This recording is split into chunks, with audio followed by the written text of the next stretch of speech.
ചെറുപുഴ ജോസ്ഗിരിയിൽ കിണറിൽ ചെരിഞ്ഞ നിലയിൽ കണ്ടെത്തിയ കാട്ടാനക്കുട്ടിയുടെ ജഡം സംസ്കരിച്ചു. പോസ്റ്റ്മോർട്ടത്തിന് ശേഷമാണ് ജഡം സംസ്കരിച്ചത്. വ്യാഴാഴ്ചയാണ് കാട്ടാനക്കുട്ടിയുടെ ജഡം കിണറിൽ കാണപ്പെട്ടത്. ജോസ്ഗിരി മരുതുംതട്ടിൽ പള്ളിക്കുന്നിൽ മഹേഷിന്റെ ഉടമസ്ഥതയിലുള്ള വീടിന്റെ മുകൾ ഭാഗത്തെ കിണറിലാണ് വ്യാഴാഴ്ച ഉച്ചയോടെ കാട്ടാനക്കുട്ടിയുടെ ജഡം കണ്ടെത്തിയത്. കിണറിൽ നിന്നും പൈപ്പിട്ട് വീട്ടിലേക്ക് വെള്ളമെടുക്കാറുണ്ടായിരുന്നു. വെള്ളം വരാത്തതിനെ തുടർന്ന് നടത്തിയ അന്വേഷണത്തിലാണ് കിണറിനുള്ളിൽ വീണ ചെരിഞ്ഞ നിലയിൽ ആനക്കുട്ടിയുടെ ജഡം കണ്ടെത്തിയത്. 50 അടിയോളം ആഴമുള്ള കിണറാണ് ഇത്. കഴിഞ്ഞ ദിവസങ്ങളിൽ ഈ പ്രദേശത്ത് കാട്ടാനക്കൂട്ടമിറങ്ങി കൃഷി നശിപ്പിച്ചിരുന്നു. ആനക്കൂട്ടത്തിനൊപ്പം വന്ന കുട്ടിയാന വഴുതെറ്റി കിണറിൽ അകപ്പെട്ടതായാണ് കരുതുന്നത്.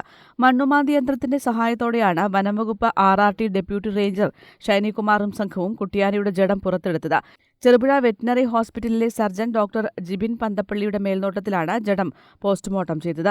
പെരിങ്ങോത്ത് നിന്നും എത്തിയ ഫയർ ആൻഡ് റെസ്ക്യൂ സംഘവും സഹായത്തിനുണ്ടായിരുന്നു. Taliparamba forest ranger Sanoop Krishnan, forester M Ranjith, fire and rescue ഓഫീസറായ ഷാജീവ് I ഉൾപ്പെടെയുള്ളവർ സ്ഥലത്തെത്തിയിരുന്നു.